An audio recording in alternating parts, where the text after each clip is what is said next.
Hello दोस्तों। क्या आपने कभी सोचा है कि आज हम जो डेमोक्रेसी, सेक्युलरिज्म और नेशनलिज्म की बात करते हैं उसके बीच कब पैदा किए गए? मतलब वो जो आइडियाज़ है वो कब कैसे शो किए गए?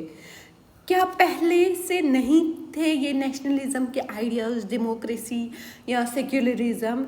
क्या ये किसी टाइम में शो किए गए? क्यों किए गए? ये हम इस वीडियो में जानेंगे। ये सिर्फ आज के कंसेप्ट नहीं है बल्कि इनका एक गहरा इतिहास है, हिस्ट्री है, जो मॉडर्न इंडियन पॉलिटिकल थॉट से जुड़ा है।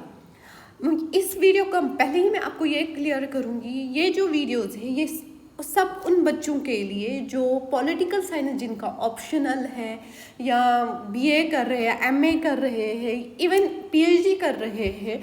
हम इस सीरीज़ के थ्रू हर एक टॉपिक इतने इजी लैंग्वेज में समझेंगे कि अगर आपको कोई भी कुछ भी पूछे, आपका हर एक कंसेप्ट पीएसआईआर में एटलीस्ट क्लियर होना चाहिए। और हर वीडियो के बाद लास्ट में हम प्रीवियस ईयर क्वेश्चन यूपीएससी का हम वो डिस्कस करेंगे और आंसर कैसे लिखेंगे इस टॉपिक के रिलेटेड। मतलब इस टॉपिक में जो क्वेश्चन पूछा गया होगा यूपीएससी में हम वो भी सॉल्व करेंगे। पहले हम एक एक टर्म इजी लैंग्वेज में समझेंगे ताकि हम बिना बुक देखे, बिना नोट्स देखे उस क्वेश्चन का आंसर कर पाए। तो जैसे मैंने आपको बोला कि पॉलिटिकल थॉट्स कैसे इसका आइडिया स्टार्ट हुआ, कैसे ये अराइज हुआ लोगों के दिमाग में, कैसे लोगों ने फिर रेवोल्यूशन लाया, कैसे क्या स्ट्रगल्स थी, हम सब कुछ जानेंगे। आज हम इस जर्नी को एक्सप्लोर करेंगे, कैसे ब्रिटिश रूल ने, नेशनलिज्म ने और नए नए विचारधारों ने भारत के पॉलिटिकल सोच को बदला। इस लेक्चर को प्लीज़ एंड तक ज़रूर देखें क्योंकि ये सिर्फ एग्ज़ाम के लिए नहीं बल्कि समझने के लिए भी ज़रूरी है। सबसे पहले अब हम जेनेसिस पहले हम देखेंगे ये इसका मतलब क्या है, ये genesis and the salient features of modern Indian political thought. पहले हम देखेंगे ये मॉडर्न इंडियन पॉलिटिकल थॉट क्या होता है। मॉडर्न इंडियन, क्योंकि अगर आपसे मैं सिंपली पूछूंगी या अगर आपका टीचर आपसे पूछेगा कि ये मॉडर्न इंडियन पॉलिटिकल थॉट क्या होता है तो आपको डेफिनेशन बोलनी है, आपको समझना है ये क्या होता है। आपके दिमाग में पूरा मैप बनना होना चाहिए कि ये है क्या। इसका आप ये मॉडर्न इंडियन पॉलिटिकल का थॉट मतलब ये नहीं कि मॉडर्न टाइम में ये हम जानेंगे क्या होता है। इसका मतलब मॉडर्न इंडियन पॉलिटिकल थॉट का मतलब है वो नए नए विचार, न्यू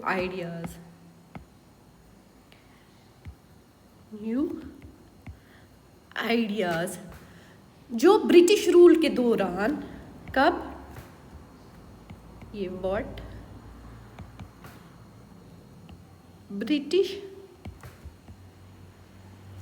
रूल, ये हुआ व्हेन, कब, ब्रिटिश रूल के दौरान डेवलप हुए, जिसमें इंडियन लीडर्स और थिंकर्स ने नए तरीकों से नेशन, डेमोक्रेसी, रिलीजन राइट्स और मॉडर्निटी को देखा। क्या किन्होंने? Indian leaders and thinkers. ये भी हम जानेंगे कि थिंकर्स कौन थे, क्या थे, क्यों उनको थिंकर्स बोला जाता है। और ये जो इंडियन लीडर्स उस टाइम के एंड थिंकर्स ने नए तरीके से नेशन, डेमोक्रेसी, रिलीजन राइट्स और मॉडर्निटी को देखा। क्योंकि उस टाइम, उससे पहले हमें पता है मुगल्स थे इंडिया में और हमारे अपने भी देश में थे राजाज, किंग्स, वो सब। उसके बाद जब ब्रिटिशर्स आए उन्होंने बहुत सारी पॉलिसीज़ लाई, कुछ फ्लेक्सिबल थे, कुछ स्ट्रिंजेंट थे। मतलब उनका ये मानना था कि इंडिया के लोग बहुत ही अनसिविलाइज्ड है और हम ये पॉलिसीज़ ला के या ये रूल्स ला के उनको सिविलाइज है। बट हमें पता था, हम एज एन इंडियन सोसाइटी हमें पता था उनका इम्पैक्ट क्या था कल्चरली, रिलीजियसली, क्योंकि वो हमने बिपिन चंद्रा में देखा है। अगर नहीं भी देखा है हम सब कुछ डिस्कस करेंगे। अब जो ये मॉडर्न इंडियन पॉलिटिकल थॉट्स थे, ये सोच सिर्फ इंडिया तक सीमित नहीं थी बल्कि एशिया, अफ्रीका और लैटिन अमेरिका के कॉलोनीज को भी इंस्पायर करती थी। क्योंकि it was not just India जो कॉलोनी थी ब्रिटिशर्स की, बहुत सारे और भी कॉन्टिनेंट्स और आई कैन से देश जो कॉलोनीज बनी थी। अब जो इंडियन लीडर और आई कैन से थिंकर, सबसे बड़ी एग्जाम्पल जिनकी मैं देना चाहती हूँ, एक सेकेंड, ये हूँ में आएगा तो एग्जाम्पल जैसे महात्मा गांधी जी जो है उन्होंने एक आइडिया सत्याग्रह का सिर्फ भारत तक सीमित नहीं था, ये साउथ अफ्रीका और दुनिया भर के फ्रीडम मूवमेंट्स के लिए एक इंस्पिरेशन बना उस टाइम। अब हमें ये आया समझ कि ये मॉडर्न इंडियन पॉलिटिकल थॉट क्या है, राइट। अब हम देखेंगे जेनेसिस, ये जो वर्ड है उसका मतलब देखेंगे। यहाँ पे नहीं लिख सकते,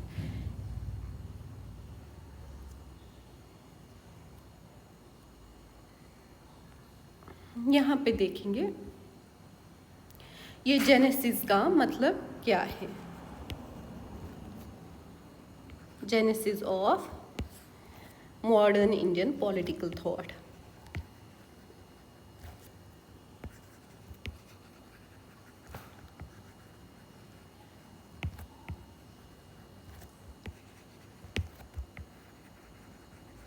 अब हम देखेंगे इसका मतलब क्या हुआ। मॉडर्न इंडियन पॉलिटिकल थॉट का स्टार्ट तब हुआ जब ब्रिटिश कॉलोनिज्म और इंडियन रेस्पॉन्स के बीच एक स्ट्रगल शुरू हुई। जैसे मैंने आपको 2 मिनट पहले बोला कि उन्होंने कुछ ऐसी पॉलिसीज़ लाई, उनको लगता था कि हम अनसिविलाइज्ड है और वो हमें in their own way correct करना चाहते हैं, सिविलाइज्ड बनाना चाहते थे।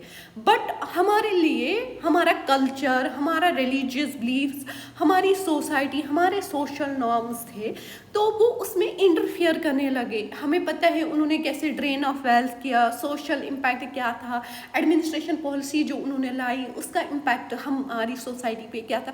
तो एक स्ट्रगल स्टार्ट हो गई। क्योंकि सपोज आप समझ लो कि अगर कोई इंसान, अगर 2 इंसान है, वो 2 अपब्रिंगिंग से आते हैं या 2 रिलीजियस, सपोज हिंदू है या मुस्लिम है, तो उनका अलग से जो अपब्रिंगिंग हुई है, मतलब रिलीजियसली, बाकी सब तो हम सेम ही हैं, there is no difference, but कुछ एटिकेट्स हैं ये, वो एक रिलीजियस प्रॉपर, जैसे मुस्लिम्स का शरिया लॉ से कुछ चीज़ें हैं। अब अगर दूसरे रिलीजन का कुछ इंटरफियर करेगा, नहीं आपको ये करना है, तो उनका एक स्ट्रगल स्टार्ट होगा, राइट। या अगर हिंदूज में भी इतने कास्ट से, इतने सबसेक्ट से, अगर हम किसी ऐसे कल्चर जैसे एसटी वालों का, उनका एक स्पेशल एक कल्चर होता है, अब अगर हम उसमें इंटरफियर करेंगे एक स्ट्रगल स्टार्ट होगी, राइट। ऐसे ही जब ब्रिटिशर्स यहाँ पे आए थे, उन्होंने हमारे कल्चर में, हमारी सोसाइटी में, सोशल नॉर्म्स में, इकोनॉमी में, हर एक में उन्होंने हमें, हमारे साथ, मतलब वो इंटरफियर करना स्टार्ट करने लगे। उन्होंने पॉलिसीज लाई, वो सब, तो एक स्ट्रगल स्टार्ट हो गई। ये एक तरह से एक्सीडेंटल वेस्ट ब्रिटिश और ओरिएंटल इंडियन कॉलोनीज के बीच एक इंटेलेक्चुअल फाइट थी। क्या थी ये मैं आपको यहाँ पे लिखती हूँ। ये जो स्ट्रगल थी ये एक तरह से एक्सीडेंटल वेस्ट ब्रिटिश और ओरिएंटल इंडियन और कॉलोनीज के बीच का एक इंटेलेक्चुअल फाइट थी। क्या थी ये? Intellectual fight.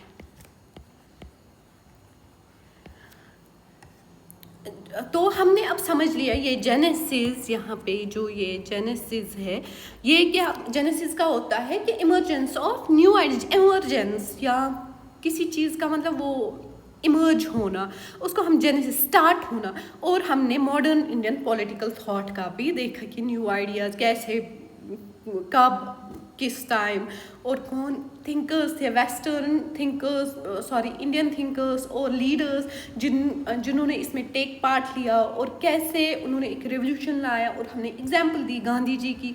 फिर हमने जेनेसिस का मतलब समझा, जेनेसिस क्या होता है, कैसे स्टार्ट हुआ, क्या था, किसके बीच स्ट्रगल थी, right.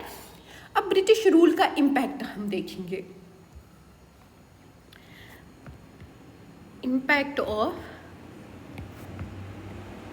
British rule, right. British ने इंडिया पे कंट्रोल बनाए रखने के लिए कुछ स्ट्रैटेजीज अडॉप्ट की। ऐसे हमें सबको पता है कि ब्रिटिशर्स 200 साल इंडिया में रहे। उन्होंने कैसे, मतलब हमने तो बेसिक हिस्ट्री में छोटे क्लासों में लाइक 8th 9th 10th में हमने पढ़ा है ब्रिटिश रूल का इम्पैक्ट। अब हम और अच्छे से समझेंगे कि क्या स्ट्रेटजीज उन्होंने अडॉप्ट की कंट्रोल बनाने के लिए इंडिया में। फर्स्ट ऑफ ऑल उन्होंने एक सेंट्रलाइज्ड एडमिनिस्ट्रेशन, वो क्या होता है, सेंट्रलाइज्ड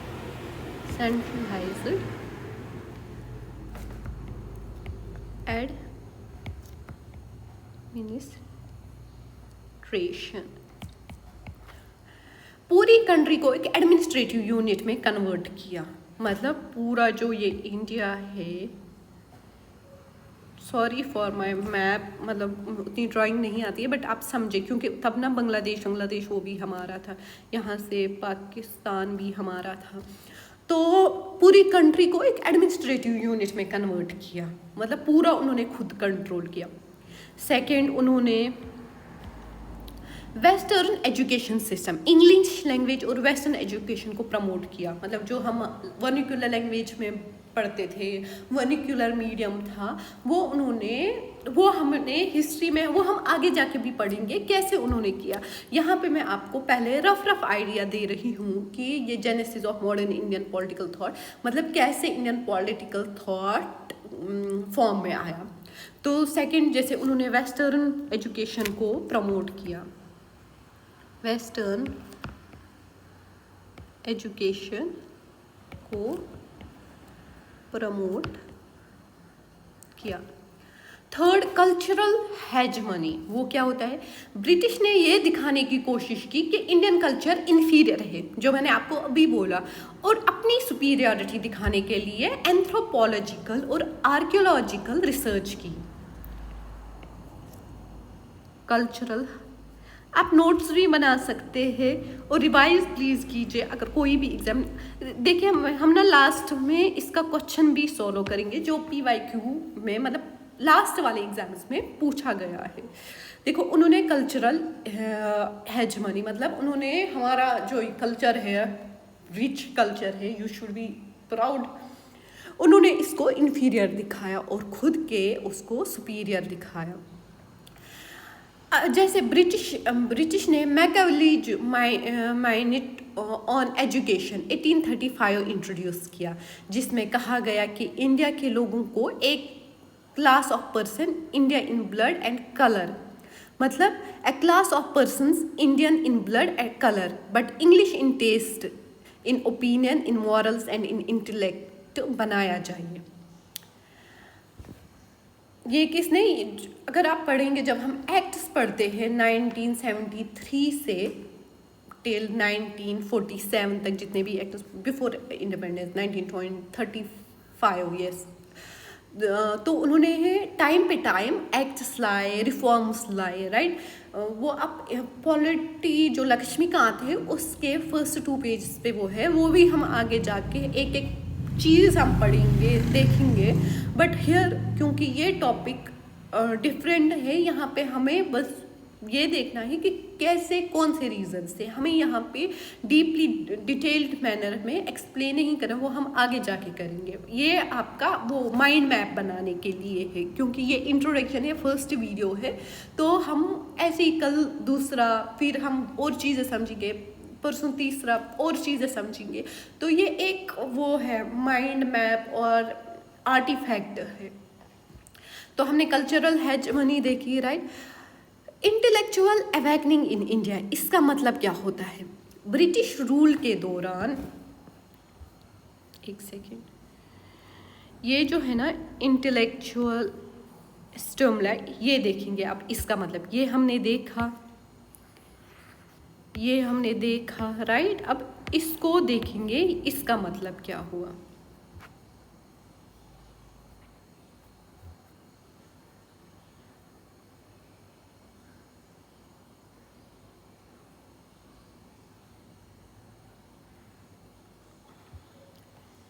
ये जो वहाँ पे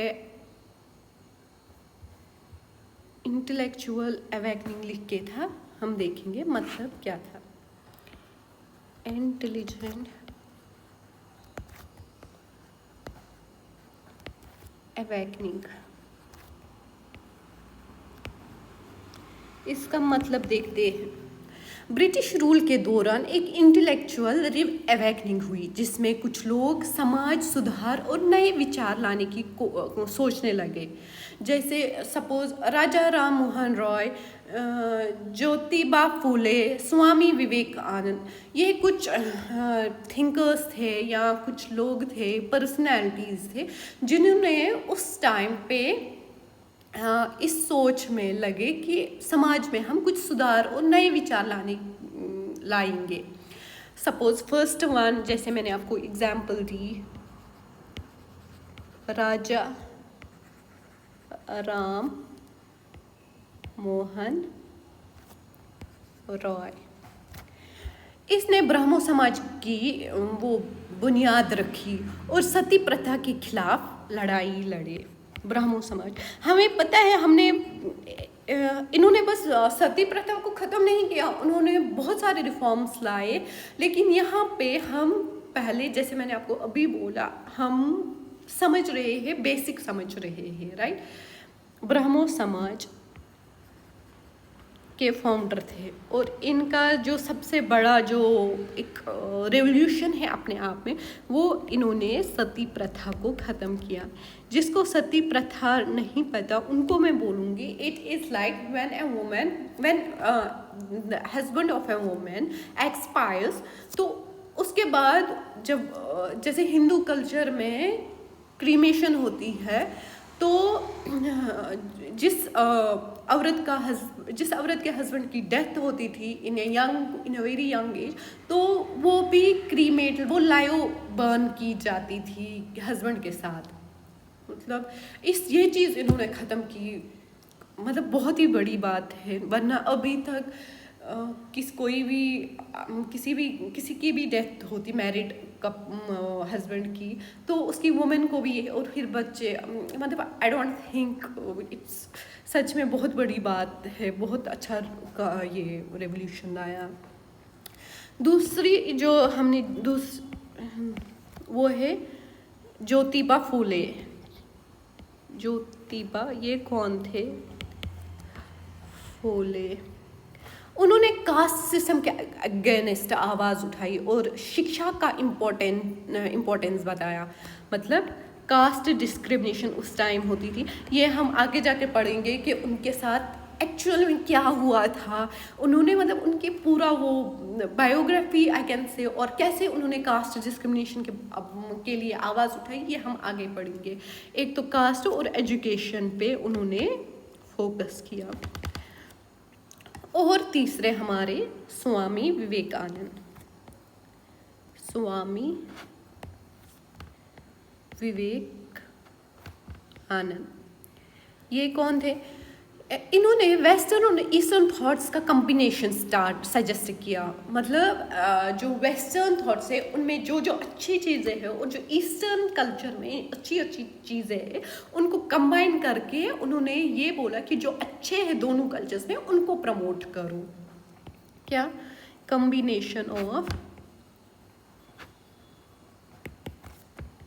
combination of Eastern and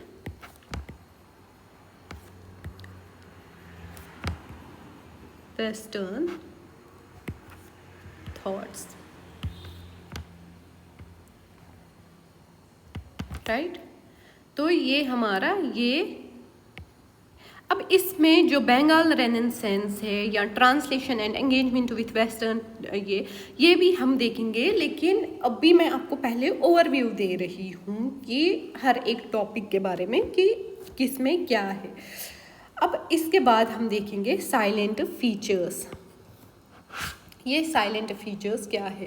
पहला ही प्रैक्टिकल अप्रोच, ये प्रैक्टिकल पर्सपेक्टिव, प्रैक्टिकल पर्सपेक्टिव।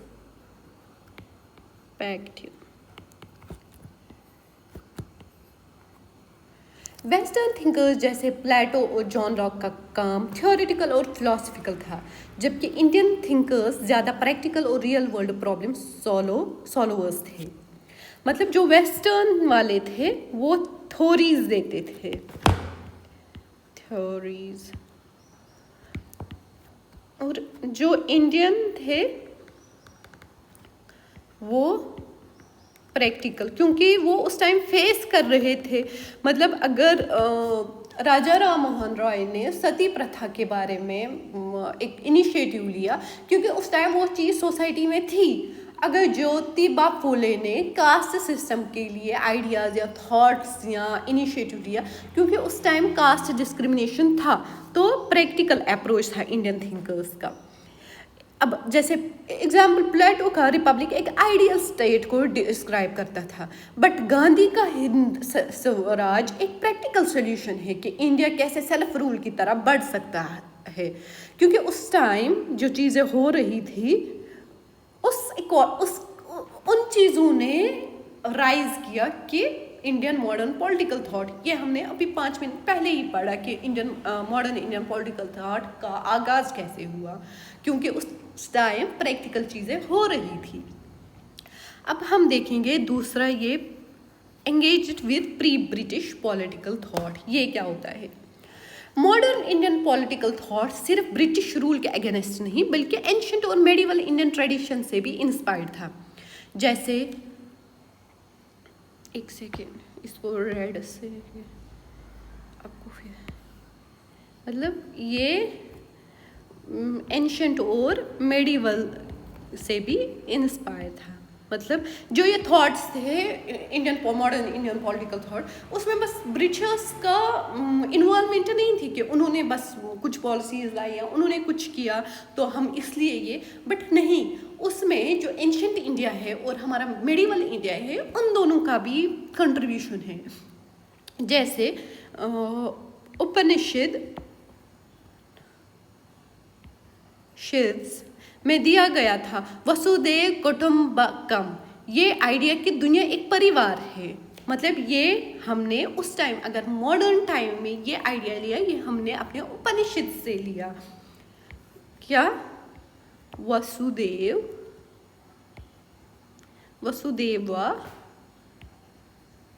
कुटुंबकम। दूसरा, मेडिवल से क्या लिया? अकबर का सुलह कुल, वो क्या होता है? ये आइडिया कि सभी धर्मों के लोग एक साथ शांति से रह सकते हैं। गाइज, ये चीज़ें ना आप कहीं पे लिख दीजिए, क्योंकि आगे जाके बहुत जगह आप ये एग्जाम्पल दे सकते हैं। जब आप यूपीएससी का ऑप्शनल पेपर लिखेंगे, आप ये चीज़ें, ये अकबर का सुलह कुल, ये मतलब होता है कि हर एक रिलीजन एक साथ शांति पीस में रह सकते हैं। अब थर्ड क्या है? Reflection of India's diversity.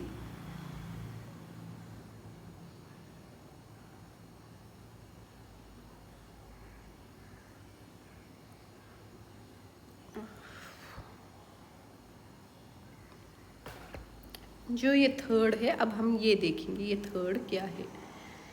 Third क्या हमें बोल रहा है? इंडिया की डाइवर्सिटी का रिफ्लेक्शन, इंडिया डाइवर्सिटी रिफ्लेक्शन क्या होता है उसका मतलब, चलो देखते हैं।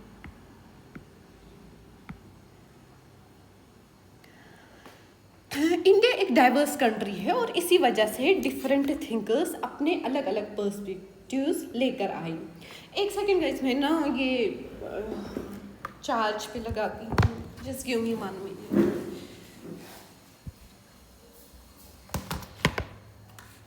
I am sorry for disturbance.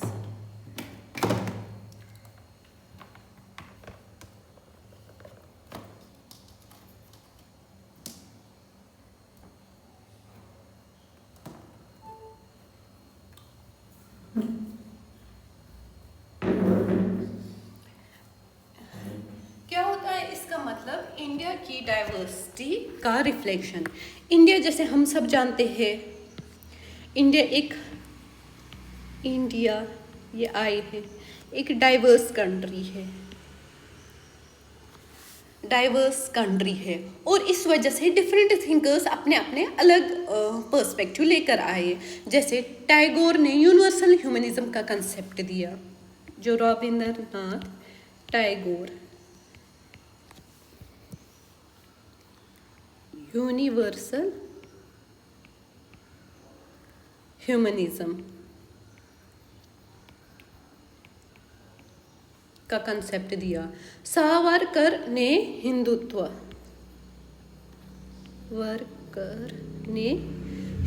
का कंसेप्ट दिया। किसका? हिंदुत्व का कंसेप्ट दिया। और जो हमारे अम्बेडकर ने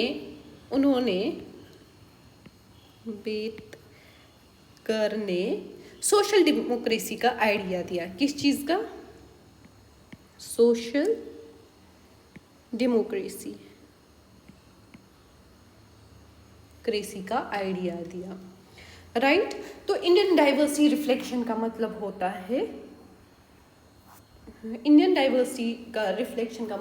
है, कि India being a diverse country, तो ऑब्वियसली जब डाइवर्स, इसमें हिंदू भी है, मुस्लिम भी है, सिख भी, ईसाई भी, ब्राह्मण भी, पंडित, राजपूत, एवरीवन इज हियर, और सबके अपने अपने आइडियाज़ है, सबने अपने अपने आइडियाज़ दिए, राइट। इसको हम बोलते हैं इंडियन डाइवर्सिटी रिफ्लेक्शन।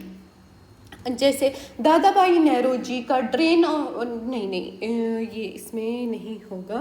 जैसे टैगोर ने यूनिवर्सल ह्यूमनिज्म का एग्जाम्पल दिया। सावरकर ने बोला कि हिंदुत्व नेशन होना चाहिए। अम्बेडकर ने सोशल डेमोक्रेसी के बारे में आइडिया दिया। अब हम देखेंगे आइडियोलॉजिकल फीचर्स। ये गाइज, ये जो मैंने आज आपको ये पढ़ाया, ये बस रफ आइडिया है। हम एक एक चीज़ इसमें डिफाइन करेंगे। जैसे यहाँ पे इसमें है कि अर्ली रिफॉर्मिस्ट फेजेस, हम इनको भी समझेंगे। नेशनलिस्ट अवेकनिंग, इनको भी समझेंगे। स्वदेशी मूवमेंट एंड ये इसको भी समझेंगे। ये जो वीडियो है, मैं आपको फिर से बोल रही हूँ, ये एक बस आइडिया है कि हम आगे क्या पढ़ने वाले हैं। जो दूसरा वीडियो है या दूसरे वीडियो में आप क्या समझेंगे, और जो ये इसमें मेरा मेन मोटिव था, आपको पहले ये समझ आना चाहिए कि ये genesis and salient features of Indian political thought क्या है। ये जो मॉडर्न इंडियन पॉलिटिकल थॉट है, ये कैसे फॉर्म में आया, क्या रीजंस थे, क्या कॉन्सिक्वेंसेस फिर बाद में रहे, क्या इम्पैक्ट रहा अपनी सोसाइटी पे, राइट। तो अब हम पढ़ेंगे आइडियोलॉजिकल फीचर्स, ये क्या होता है।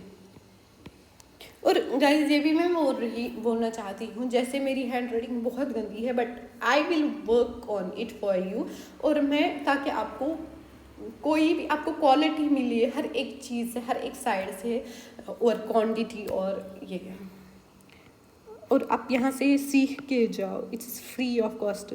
यू कैन सब्सक्राइब और you can not, doesn't matter. बस क्योंकि जो चीज़ मैंने क्लास में फील की थी, क्योंकि when I started studying political science during my preparation, so कुछ चीज़ें थी जो मुझे समझ नहीं आती, क्योंकि टीचर बस लिखवा रहे थे, नोट्स भर रहे थे, तो मुझे बहुत कन्फ्यूजन्स हुए। उस टाइम हमारे पास एआई भी नहीं था कि अपने कंसेप्ट्स क्लियर करे।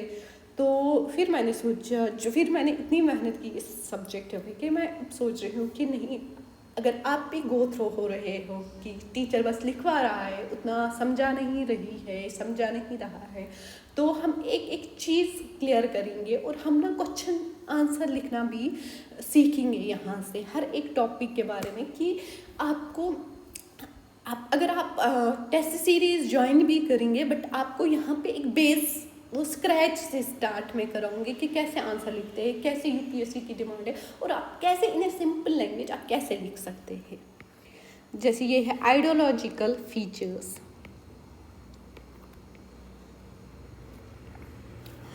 मॉडर्न इंडियन पॉलिटिकल थॉट को अलग अलग आइडियोलॉजीज में डिवाइड किया जा सकता है, जैसे लिबरल रिफॉर्म्स।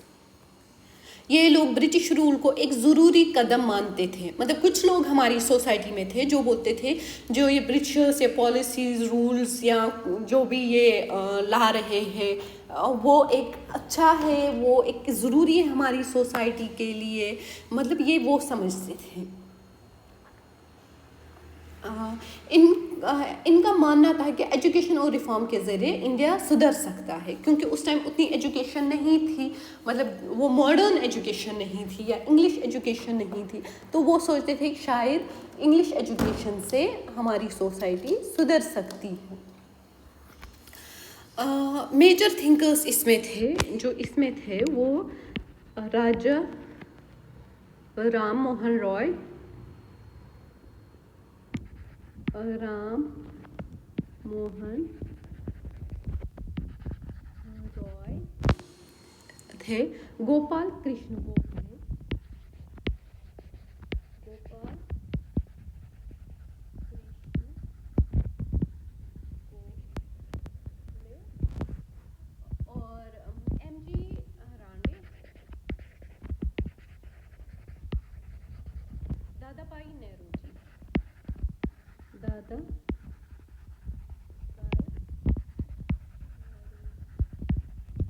मतलब ये इसको सपोर्ट करते थे,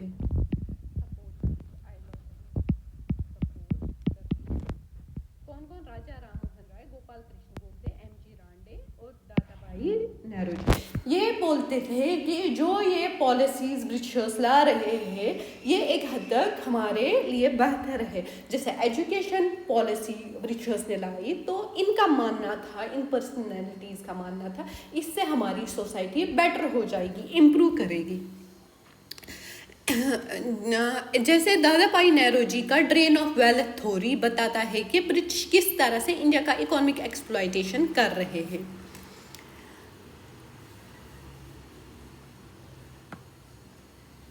अब हम कंजर्वेटिव्स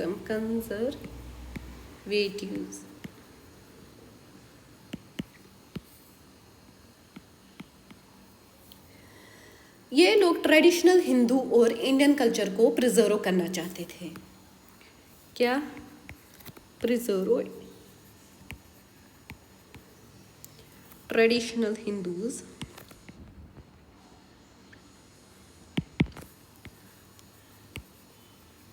एंड कल्चर। ये मॉडर्नाइजेशन के अगेंस्ट नहीं थे, लेकिन वेस्टर्नाइजेशन के अगेंस्ट थे। ये चीज़ इम्पॉर्टेंट है। They were not against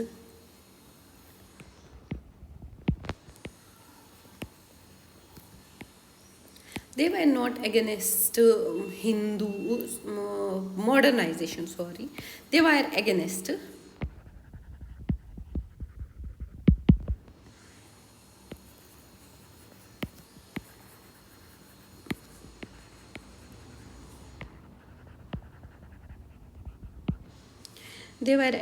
westernization.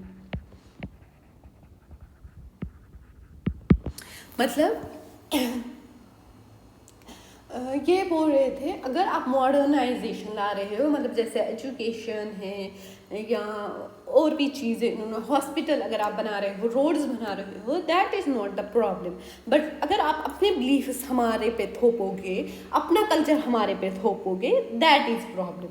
और जो इसमें थिंकर्स थे, एक सेकेंड,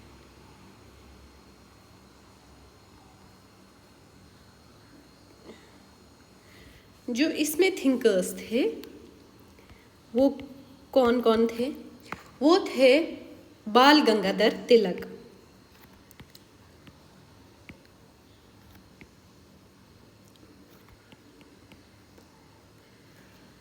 अरबिंदो घोष,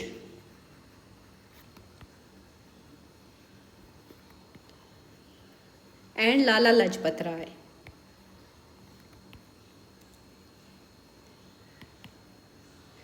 जैसे पहले थे लिबरल रिफॉर्म्स, उसमें थे राजा राम मोहन राय, गोपाल कृष्ण गोखले, एम.जी. रांडे, दादाभाई नौरोजी। ऐसे ही जो कंजर्वेटिव्स थे, इनमें थे बाल गंगाधर तिलक, अरबिंदो घोष, लाला लाजपत राय। मतलब ये बोलते थे कि अगर आप मॉडर्नाइजेशन ला रहे हो, we don't have any problem, but अगर आप अपने बिलीफ्स, अपना वेस्टर्नाइजेशन, आपका रहन सहन, खाना पीना, कल्चर आप हम पे थोप रहे हो, दैट इज़ द प्रॉब्लम। तिलक का फेमस स्टेटमेंट था, Swaraj is my birth right and I shall have it. ये एक क्लियर इंडिकेशन था कि उनका फोकस पॉलिटिकल फ्रीडम फर्स्ट पर था, जबकि लिबरल जैसे गांधी और राम मोहन रॉय, उनका फोकस था सोशल रिफॉर्म पे। मतलब जो राजा राम मोहन रॉय और गांधी जी और दादाभाई नौरोजी, वो बोलते थे रिफॉर्म्स आने चाहिए सोसाइटी में, अच्छे रिफॉर्म्स आने चाहिए, अच्छी मतलब जो सोशल इवेंट्स है वो रिमूव होने चाहिए सोसाइटी से। उनका जो आई कांट से कि उनकी आज़ादियाँ, सेल्फ स्वराज, वो सब वो लीडर था, बट हाँ उनका reform, social reforms first priority थी। एंड जो ये कंजर्वेटिव्स है, इनका ये था पहले हमें हमारा Swaraj, that is our birth right, sorry, उसके बाद हमें बाकी चीज़ें, पॉलिटिकल फ्रीडम, वो सब। उनका क्लियर इंडिकेशन था कि उनका फोकस पॉलिटिकल फ्रीडम फर्स्ट पर है, उसके बाद बाकी चीज़ें उनको उनके लिए सेकेंडरी है। अब थर्ड ग्रुप आता है हमारा,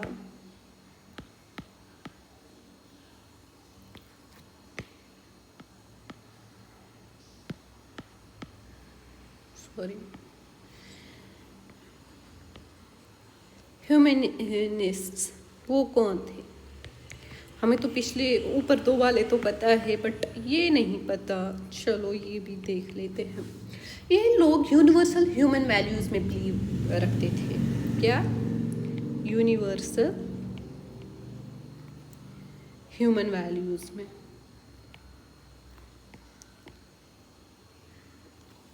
ये कास्ट, रिलीजन और नेशनल बाउंड्रीज से ऊपर एक आइडियल सोसाइटी की बात करते थे। बहुत ही अच्छी बात है, बहुत ही अच्छी बात है। We need these kind of thinkers and the leaders today, but unfortunately we have और वी डोंट हैव, मतलब depends on where you are, in which part of India you are living. तो जैसे यहाँ पे ह्यूमैनिटीज़ वाले जो major thinkers थे, इसमें थे स्वामी विवेकानंद, रविंद्रनाथ टैगोर, एम.एन. रॉय। कौन? हर एक इंसान को ऐसा ही होना चाहिए। रिलीजन, कास्ट, ये सब पर्सनल होना चाहिए। कास्ट आई कांट से, क्योंकि वो एक सोसाइटल वो है, बट रिलीजन स्पेशली एक पर्सनल होना चाहिए between you and your God. दो जो ये क्योंकि सबसे अच्छा इंसान होना चाहिए, बाकी other things are the secondary. तो जैसे इसमें है Swami Vivekananda, the M.N. Roy, and third one is Rabindranath Tagore.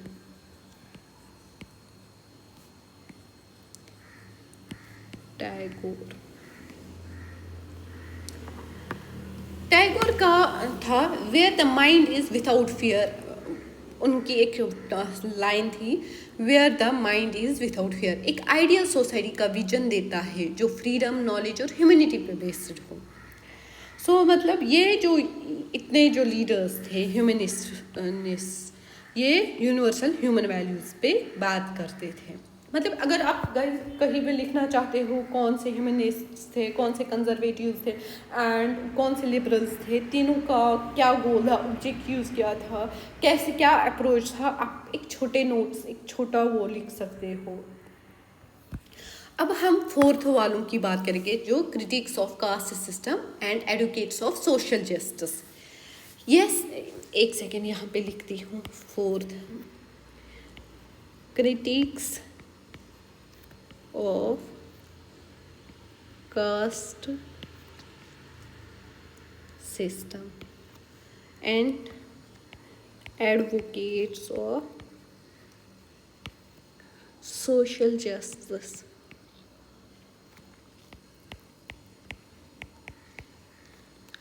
Caste system and social justice, ये थिंकर्स समाज में इक्वालिटी लाना चाहते थे और कास्ट डिस्क्रिमिनेशन के अगेंस्ट थे। आपको पता ही होगा मैं किन की बात कर रही हूँ, BR अम्बेडकर और ज्योतिबा फूले। ये क्या इनकी सोच क्या थी, मतलब ये किस चीज़ पे ज़्यादा फोकस देते थे कि सोसाइटी में इक्वल, जब हम सब एक जैसे, एक खून से बने हैं, एक ही DNA है, मतलब सेम काइंड ऑफ DNA है, हर एक दिखने में सेम है, हर एक चीज़ सेम है, तो ये भेदभाव क्यों? ये कास्ट डिस्क्रिमिनेशन के अगेंस्ट थे। जैसे अंबेडकर का आइडिया था कि political democracy without social democracy is meaningless.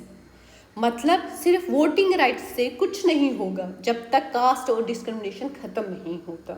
हम अभी भी, कल मैं एक न्यूज़ पढ़ रही थी, यहाँ पे मतलब किसी जगह पे 300 साल के बाद जो ये SC वाले हैं उनके लिए मंदिर खोला गया। मतलब अभी तक हम वो कास्ट चीज़ें अभी तक हमारी सोसाइटी में प्रिवेल हो रही है। मतलब हम तभी हमारी कंट्रियाँ, तभी हम लोग एक आइडियल बन सकते हैं जब ये जो छोटे छोटे सोशल इवेंट्स है ये ख़त्म होंगे। अब हम फिफ्थ वालों की बात करेंगे, ये कौन से हैं, यहाँ पे लिखती हूँ क्योंकि यही हम पढ़ रहे थे ना। ह्यूमनिस्ट हो गया, क्रिटिक्स से, अब हम सोशलिस्ट वालों की बात करते हैं। ये इनका फोकस इकोनॉमिक जस्टिस, यही पे लिखती हूँ, इकोनॉमिक जस्टिस पे डिपेंड हूँ। मतलब ये इनका फोकस इकोनॉमिक जस्टिस और पुअर लोगों का अपलिफ्टमेंट पर था, uplift poor people, poor people. इसमें जो मेजर थिंकर्स है जो इसको सपोर्ट कर रहे थे, जैसे MN रॉय, जयप्रकाश नारायण, इसमें सुभाष चंद्र बोस भी है, वो यहाँ पे नहीं लिख के है बट मैं यहाँ पे लिखूंगी, सुभाष चंद्र बोस, और राम मनोहर लोहिया, वो भी यहाँ पे नहीं लिख के हैं, राम मनोहर लोहिया। जैसे बोस का था, बोस ने बोला था give me blood and I शिल गिव यू फ्रीडम। ये एक रेडिकल सोशलिस्ट थॉट को रिप्रेजेंट करता है। मतलब give me blood and I शिल गिव यू फ्रीडम। गाइस, ये जो मैंने आपको बोला ना, ऊपर भी मैंने आपको बोला, मतलब आगे जो इससे पहले मैं आपको बोल रही थी, जैसे तिलक का था या रविंद्रनाथ टैगोर या राजा राम मोहन राय, उनके जो लाइन्स हैं ना जो उन्होंने बोले हैं, डिपिक्ट किए हैं, प्लीज़ कहीं पे लिख दीजिए। क्योंकि जब आप UPSC का आंसर लिखेंगे या आप कहीं भी कोई भी एग्ज़ाम लिखेंगे, मतलब पॉलिटिकल साइंस में अगर आप वो लिखेंगे, it will help you to fetch more marks, more score. So कहीं पे आप लिख दीजिए, या आप इंटरव्यू में आपसे पूछा जाएगा जैसे सोशलिस्ट के बारे में, यहाँ राजा राम इनके बारे में, सुभाष चंद्र बोस के बारे में, तो आप ये लाइन्स कोट कर सकते हैं, या ऐसे में आप ये कोट कर सकते हैं। मतलब आप एथिक्स में कोट कर सकते हो, ऐसे में कोट कर सकते हो, PSIR में कोट कर सकते हो, पॉलिटी में, हिस्ट्री में, इंटरव्यू में ये चीज़ें कोट कर सकते हैं। अभी आपको लगता होगा चलो क्या बकवास कर रही है, बट अगर आप कहीं पे लिख देंगे it will really help you in your future. क्योंकि अभी प्रिपरेशन के टाइम हमें कुछ चीज़ें नॉनसेंस लगती है, फिर जब हम प्रिपरेशन से निकलते हैं, जब हमारा नहीं होता है, एंड देन वी रियलाइज कि हाँ ये चीज़ें की होती, ये स्टेप्स किए होते, करने में क्या जाता है, ट्राई कर लीजिए, आगे जाके you will get fruits of your patience, hard work, yeah, these things ये काउंट होंगे आपकी प्रिपरेशन में। अब हम देखेंगे ये जो सपोर्टर्स ऑफ जेंडर इक्वालिटी, इसमें ये वुमेन राइट्स और जेंडर इक्वालिटी पे फोकस करने वाले थिंकर्स थे। कौन से, रेड से लिखती हूँ, वुमेन और जेंडर इक्वालिटी।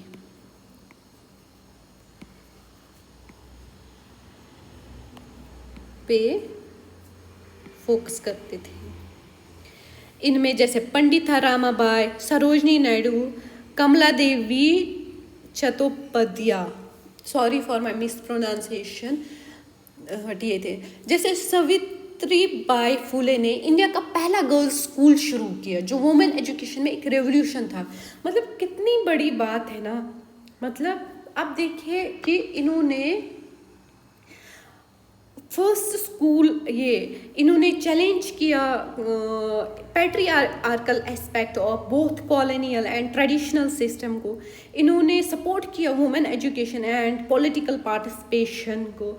इन्होंने एक develop distinctly Indian feminist perspective.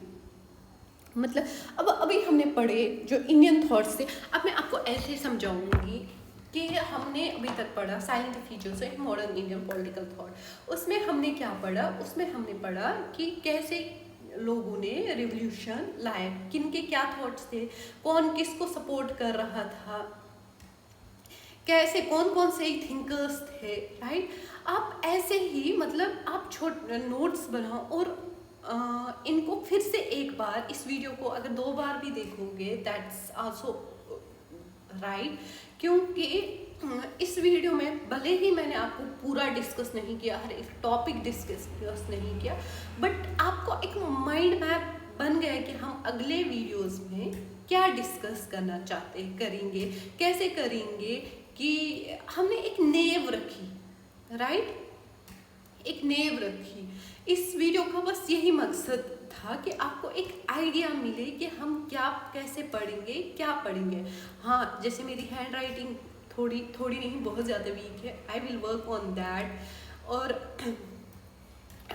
जो भी मेरी there are weaknesses in my video, आप कमेंट्स में लिख दीजिए, I will try to improve those weaknesses. मतलब मैं इम्प्रूव करूँगी अपनी वीकनेसेस को पॉजिटिव में।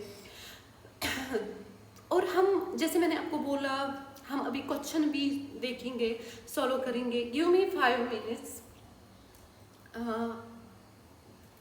मैं सर्च करती हूँ कौन सा क्वेश्चन आया था पास्ट में यूपीएससी में। हम वो नहीं, अगर कोई इन टॉपिक्स में आया था, हम जनरेट करेंगे क्वेश्चन और लिखेंगे आंसर। कैसे अप्रोच मैं आपके साथ डिस्कस करूँगी, कैसे आप आंसर लिख सकते। इवन कि अगर आप क्वेश्चन देखोगे, आप देखते देखते ही, क्योंकि इतना माइंड मैप तो बन गया, आप आंसर कर सकते हो। फिर मैं आपको दिखाऊंगी कैसे। Let me give me just 5 minutes.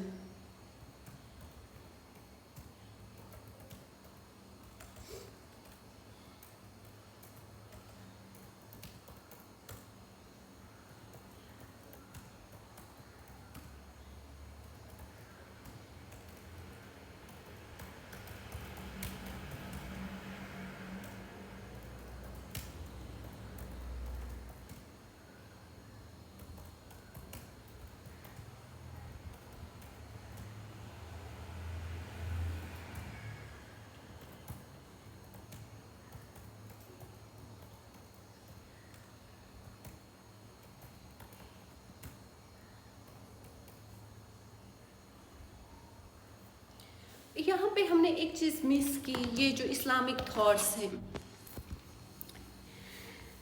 इसके बारे में भी हम अलग से पढ़ेंगे। बट इसमें क्या था, जो ब्रिटिश रूल के शुरू होने के साथ ही नॉर्थ इंडिया और बंगाल में मुस्लिम एलिट्स का जो पॉलिटिकल डोमिनेंस ख़त्म हो गया। मतलब जैसे वो सिराजुद्दौला वो सब यहाँ लखनऊ में नवाब्स थे, तो जब ब्रिटिश रूल स्टार्ट हुआ इंडिया में, जैसे हमने पढ़ा कि कैसे ब्रिटिशर्स इंडिया आए, कैसे उन्होंने डोमिनेंस, हमें पता है, हम आगे भी पढ़ेंगे कि कैसे उन्होंने डोमिनेट किया। तो उन्होंने सबसे पहले जो मुस्लिम एलिट्स हैं उनको ख़त्म करने की, मतलब ख़त्म, उनको रिमूव करने, रिप्लेस करने की शुरुआत की, जो इस वजह से मुस्लिम्स का ब्रिटिशर्स के प्रति एक एंटागोनिस्टिक, एक विरोधी एटीट्यूड था। शुरुआती दौरान जो स्टार्टिंग ईयर्स में मुस्लिम्स ने मॉडर्निटी, नए विचार और प्रगति से दूरी बनाई रखी, क्योंकि वो थोड़े कंजर्वेटिव थे। जैसे हम देखते हैं यहाँ पे सर सैयद अहमद खान, मोहम्मद इकबाल, मतलब सर सैयद इकबाल जो जिनको कहते हैं, जिन्होंने, अगर आपको नहीं पता, जिन्होंने ये लिखा है सारे जहाँ से अच्छा हिंदुस्तां हमारा, तो वो थोड़ा पहले उसके मॉडर्निटी के दूर, मतलब वो खिलाफ थे, अगेंस्ट थे। उनको ये लगता था कि ब्रिटिश एक क्रिश्चियनाइजेशन एजेंडा, धर्म परिवर्तन लेकर आया है जो इस्लामिक कल्चर और बिलीफ को ख़त्म कर सकता है। जैसे हम देखते हैं साउथ इंडिया में उन्होंने कैसे वो कन्वर्ट, वो मिशनरीज चलाई, उनके लिए अलग फंड्स आते थे उस टाइम, कैसे उन्होंने जब फर्स्ट प्रिंटिंग प्रेस इंडिया में लाई, उनका क्या ऑब्जेक्टिव था प्रिंटिंग प्रेस के, उन जो बाइबल है उनको पब्लिश करे और लोगों तक डिस्ट्रीब्यूट कर, लोगों को में डिस्ट्रीब्यूट करके क्रिश्चियनिटी को स्प्रेड करना था। तो जो इस्लामिक थॉट थे, जो इस्लामिक फिगर्स थे, वो इस चीज़ के अगेंस्ट थे। इसके कंट्रास्ट में जो हिंदूज ने वेस्टर्न मॉडर्निटी को एक्सेप्ट किया और एजुकेशन, पब्लिक एम्प्लॉयमेंट और इंटेलेक्चुअल रिवाइवल में आगे बढ़ने लगे। ये डिफरेंस दिखाता है कि कैसे एक समान कॉलोनियल रूल के बावजूद अलग कम्युनिटीज़ को रेस्पॉन्स अलग था। सपोज ब्रिटिश जब यहाँ आया, उन्होंने कॉलोनाइज किया, एक सोसाइटी थी, उसमें भी एक, जैसे हमने वो लिबरल्स पढ़ी, वो सपोर्ट कर रहे थे, नॉट एवरीवन। जैसे कंजर्वेटिव्स वो नहीं करते थे, वो भी मुस्लिम्स की तरह ही अगेंस्ट थे। ऐसे ही जो मुस्लिम्स थे वो सबके सब अगेंस्ट थे, क्योंकि उनको पता था कि ये क्रिश्चियनिटीज़ को प्रमोट, या क्रिश्चियनिटी में इनका मिशन है टू स्प्रेड क्रिश्चियन रिलीजन। जो सर सैयद अहमद खान है, मुस्लिम सोसाइटी के लिबरल रिफॉर्मिस्ट माने जाते हैं। कैसे? सर सैयद अहमद खान जो है वो 1817 से 1898 की तक, मतलब उनका जो लाइफ स्पैन रहा है, ये एक लिबरल रिफॉर्मिस्ट और मॉडर्निस्ट थे, जिन्होंने मुस्लिम सोसाइटी को मॉडर्न एजुकेशन और वेस्टर्न थॉट्स से जोड़ने की कोशिश की।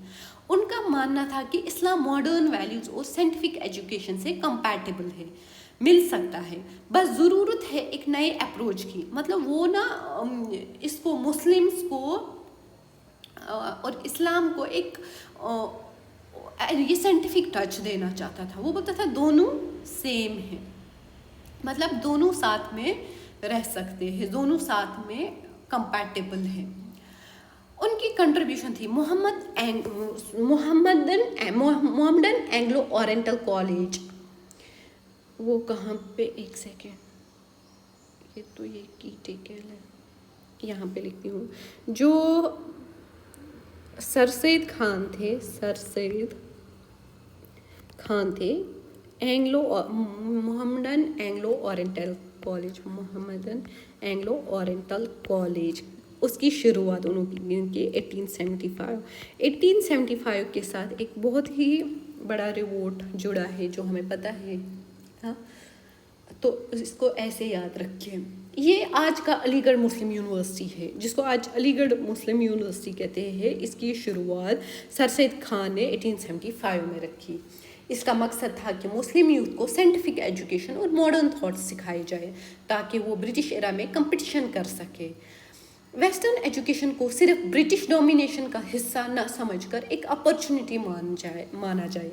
इनका ये एम था, जो मुस्लिम्स थे वो British policies, British education system का भरपूर फ़ायदा उठाए, ताकि वो कम्पीट कर पाए सोसाइटी में। दूसरा इनका था टू नेशन थ्योरी की base. What is that? Two nation theory की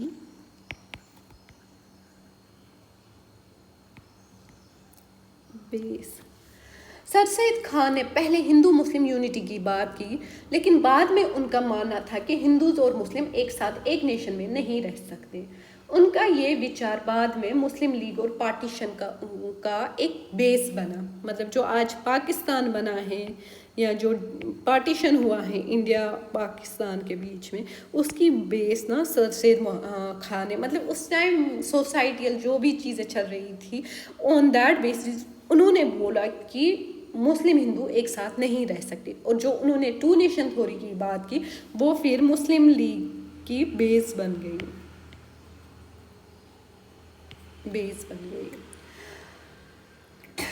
अगर सर सैयद अहमद खान आज होते तो हो सकता है वो मॉडर्न एजुकेशन और एआई साइंस और टेक्नोलॉजी की तरफ भी फोकस करते, ताकि मुस्लिम दुनिया के डेवलपमेंट में पीछे ना रहे। मतलब ये मैं बस I am just giving you an example कि उन्होंने इतना वो मतलब उस टाइम फोकस करते थे, पुश करते थे मुस्लिम्स को कि आप मॉडर्न साइंटिफिक नॉलेज हासिल करो। और जो अल्लामा इकबाल है, अल्लामा इकबाल पोइट जो है, ये अल्लामा इकबाल जो पोइट रहे हैं, मॉडर्न, ये एक मशहूर पोइट, फिलोसोफर और पॉलिटिकल थिंकर थे, जिन्होंने पहले इस्लामिक यूनिवर्सलिज्म और इंडिविजुअल फ्रीडम को प्रमोट किया। जो इनकी पॉलिटिकल सोच थी वो एक इस्लामिक यूनिवर्सलिज्म। इकबाल का मानना था कि इस्लाम सिर्फ एक मजहब नहीं बल्कि एक यूनिवर्सल सिस्टम है जो हर कम्युनिटी को बेहतर जीवन के लिए ज़रूरी है।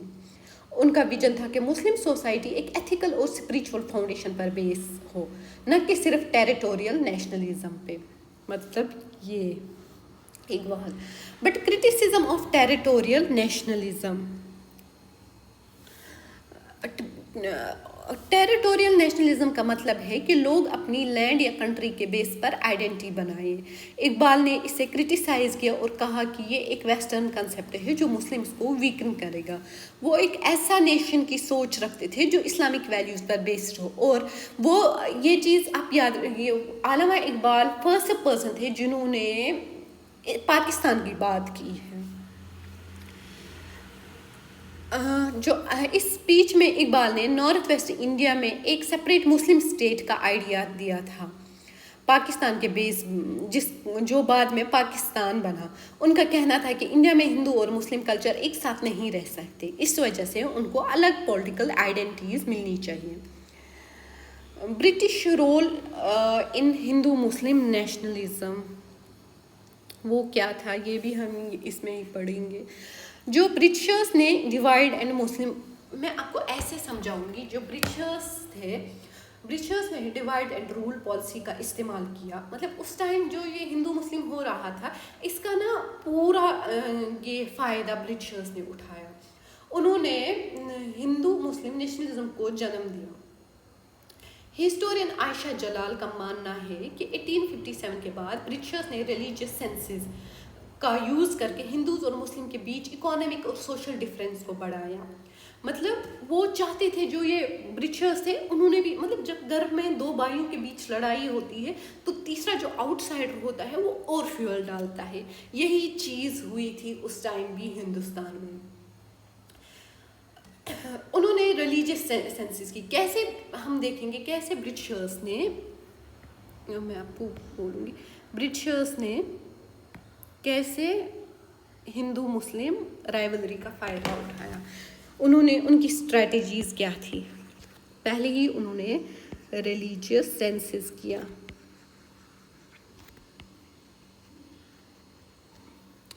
ब्रिटिशर्स ने सेंसेस में लोगों की रिलीजियस आइडेंटिटी को हाईलाइट किया और ये कंपेयर किया कौन सी कम्युनिटी इकोनॉमिकली स्ट्रांग है और कौन सी नहीं। देखा। दूसरा, communal award and separate electorates. Communal award and separate electorates. उन्होंने 1909 और 1932 में उन्होंने क्या किया, उन्होंने रिफॉर्म्स में मुस्लिम के लिए सेपरेट इलेक्टोरेट्स दिए गए, जैसे हिंदू मुस्लिम यूनिटी और वीक हो गई। मतलब तब बहुत ही मतलब अगर मुस्लिम्स को अलग से आपने पढ़ा होगा, अगर नहीं भी पढ़ा होगा आगे पढ़ेंगे हम कि जो सेपरेट इलेक्टोरेट्स ये क्या होता है और क्यों, क्या इम्पैक्ट हुआ इसका सोसाइटी पे। तीसरा इन्होंने press and publication, press and publication, इन्होंने ब्रिटिश न्यूज़पेपर और बुक हिंदू मुस्लिम कन्फ्लिक्ट को और फ्यूल करने के लिए बायस नैरेटिव्स प्रमोट कर रहे थे। मतलब वो हेट स्पीच जो आज भी हो रही है वैसे ही इन्होंने ये मतलब हेट स्पीच देना स्टार्ट किया, जिससे और नफरत पैदा हुई और सेपरेट नेशन की डिमांड हो गई।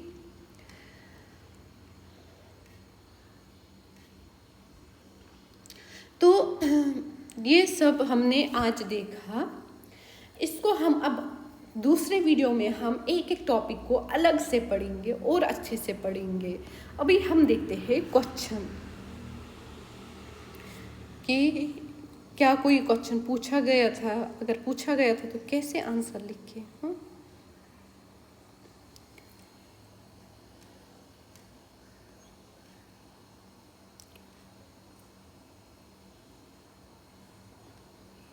गाइज एक क्वेश्चन है, ये हम कल करेंगे क्योंकि ये टॉपिक मैंने गांधी जी और जवाहरलाल नेहरू का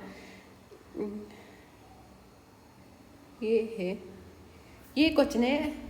हमें देखना है contrasting approach of Mahatma Gandhi and Jawaharlal Nehru towards modernity and tradition in the context of Indian freedom struggle. ये हमने अभी तक नहीं किया, बट ये हम कल के वाले जो चीज़ें हम पढ़ेंगे उसमें हम गांधी जी का और महात्मा ये जवाहरलाल नेहरू का अप्रोच देखेंगे, फिर हम ये आंसर लिखेंगे। इसमें हम आंसर कैसे लिखेंगे, पहले ही हम लिखेंगे Mahatma Gandhi and Jawaharlal Nehru they are the important figures. हम अब क्या लिखेंगे, Mahatma Gandhi and Jawaharlal Nehru pivotal leaders in Indian freedom struggle had distinct perspective on integrating modernity and tradition। ऐसे ही मतलब जो हम इंट्रोडक्शन लिखेंगे हम डायरेक्टली नहीं लिखेंगे कि क्या उनके विचार थे, हम ऐसे लिखेंगे कि उनका डिस्टिंक्ट अप्रोच था मॉडर्निटी और ट्रेडिशन को लेके। हाँ, उसके बाद हम जो बॉडी लिखेंगे पहले हम गांधी जी का अलग से लिखेंगे, क्योंकि कल मैं जब आपको ये टॉपिक पढ़ाऊंगी आप ना ये क्वेश्चन कहीं पे नोट कीजिए, जब मैं पढ़ाऊंगी आप ना पढ़ते पढ़ते ही खुद ही आंसर लिखेंगे, क्योंकि फिर हम महात्मा गांधी जी का पहले हम दोनों का एक इंट्रोडक्शन लिखेंगे कि दोनों का अलग विचार था मॉडर्निटी और ट्रेडिशन को लेके, बस इतना ही हम इंट्रोडक्शन में लिखेंगे। फिर हम महात्मा गांधी का अलग से करेंगे डिफाइन, फिर जवाहरलाल नेहरू का अलग से। जैसे Mahatma Gandhi he envisioned a return to India's ancient rules, emphasizing self-reliant villages and traditional craft। हम वो देखेंगे। उसके बाद हम जवाहरलाल नेहरू का पर्सपेक्टिव देखेंगे, उसके बाद हम कंट्रास्टिंग अप्रोच देखेंगे और उसके बाद हम फिर कंक्लूजन लिखेंगे, राइट। तो तब तक के लिए आप मेरे साथ मतलब मेरी चैनल को अगर आप सब्सक्राइब करेंगे तो आपको कल नोटिफिकेशन मिलेगी, अगर नहीं करेंगे तो फिर सर्च करके देख लीजिएगा कि सेकेंड वीडियो आया है या नहीं। It will really help you, trust me. Thank you, ये आज का लेक्चर था। थैंक यू, लाइक भी कीजिए और जितनी भी वीकनेसेस है इस वीडियो में प्लीज़ कमेंट डाउन।